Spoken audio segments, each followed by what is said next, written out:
Joker Killer Smile issue 3. Jeff Lemire writing with Andrea Sorrentino on the art.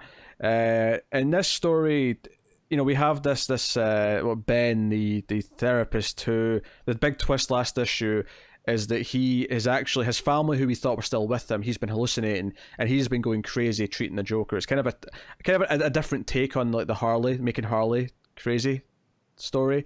Yeah. And the art, of course, is fantastic. And this is like him, because the last issue ended with him painting his face like a clown, almost kind of like the Joker movie, that kind of clown makeup.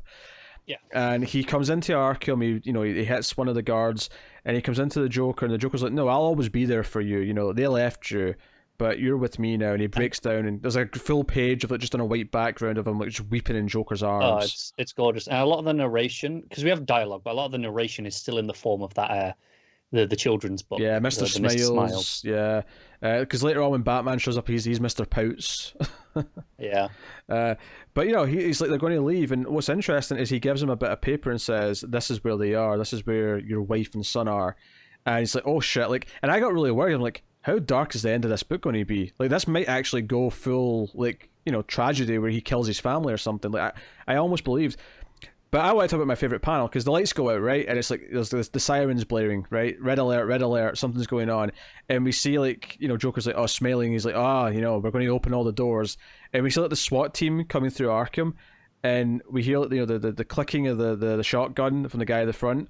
And then there's a full page spread of, it's that classic moment where, if you imagine in a movie, like, they're going past, like, a door with a shotgun, and then just out of the darkness behind him, you see, like, the villain, and the guy, he knows he can't turn in time to hit him with a shotgun. He knows he can't do it in time, but it's Killer Croc, who's like obviously like 2 foot taller than this guy. And it's honestly, I saw this and thought, this is going to be my panel of the week. I may be and something else in this book tops this moment though for me. Oh really? Well, I mean, because I might pick this. I don't know if I will yet, but it's there's a possibility I might, because this is a phenomenal. It's panel. Incredible. I turned onto this and went, oh shit, that is a hell of a page. Yeah, and at this point, Ben's outright helping him escape, and he gets this note from Joker with the address, and they're going, and the narration here from the storybook is like, oh, we're throwing a party for everyone, and all of the friends, including the Two-Faced Man, they're all joined in, and there was blood and violence everywhere. Yeah, because you see the riot going on. There's Zaz, Pigs there, Two-Face. Yeah, and then Ben shoots a guard. He kills someone. So, it feels like he really has, like, flipped, and he starts laughing with the Joker, and it's like, well, there's nothing we can do now. Joker takes him to a storage place where Joker suits up, gets his purple suit on, and I'm happy we're going to get another story with this Joker in it, because I actually love how, Sorrentino's Joker here with the purple suit on looks great. So good. And Batman shows up, and this is where we sort of, and this isn't surprising, we kind of expected this, but Ben runs off to go after his family. Joker's kind of trying to gas Batman or whatever. I love the panel of Joker, like, all bloody, like a tooth knocked out. And he's like, hey, you've got to make a choice. He's going after his family. You either, stay with me or go and save them. Kind of thing. And it's like, and it kind of clicks, like, this whole thing, like, him promising he'll be there for him is, and obviously we suspected it was bullshit, but this entire thing has been using him to get out and have this get out clause once he gets out, to have that it'll give him a couple of hours to get away and for it to go to ground and do whatever he does. It's something to keep Batman occupied, and Batman tries to knock him out. Ben shows up at this place. He's got a clown mask on. He walks in, and his wife's terrified. And then the son walks in, and he's holding a gun up to the wife, and it's this tense moment. And then he starts hallucinating and seeing his son with the Joker, like, clown makeup on.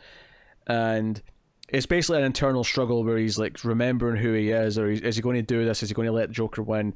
And ultimately, he doesn't. He makes the right choice. Batman still shows up and kind of, gives him a bit of shit for it and beats him up. Yeah, and this is actually where we get to what ended up being my favorite moment of this book, which it's so intense, it's getting weird. It's all the internal struggle, and the colors are all over the place, red, yellow, everywhere.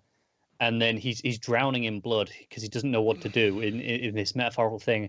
And then we just have this 2-page spread, and about 80% of it is just this blank space with a white tinged into red.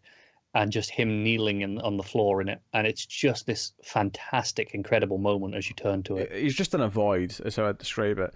And the book ends with him in a cell in Arkham, just like the Joker, with a therapist who's kind of there for him and really try to help him. And he's talking about how, the Joker getting his head, and she's like, oh, but you won. You eventually did win. You did the right thing in the end. He did kill one innocent person, though, so it's not like he's squeaky clean, but and he's like, thank you for being here, what you'd expect.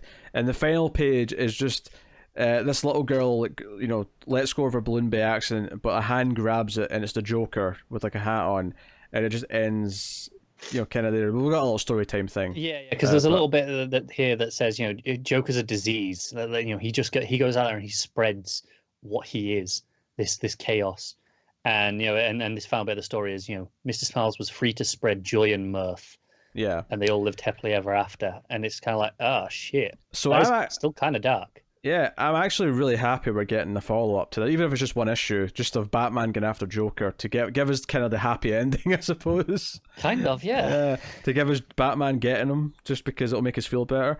This is probably my favourite of the 3 issues. This is a 3-issue mini that I think started strong, got great in the 2nd issue, and then this was like a knockout, issue. So, and obviously Sorrentino's art was absolutely spectacular, as it always is, and I love the dichotomy of the styles that he has. The regular Sorrentino, what we expect, and then the storybook cartoon, children's thing.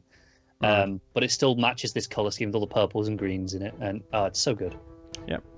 So what are you giving it? That's a 9. Yeah, I'm giving it a 9 too.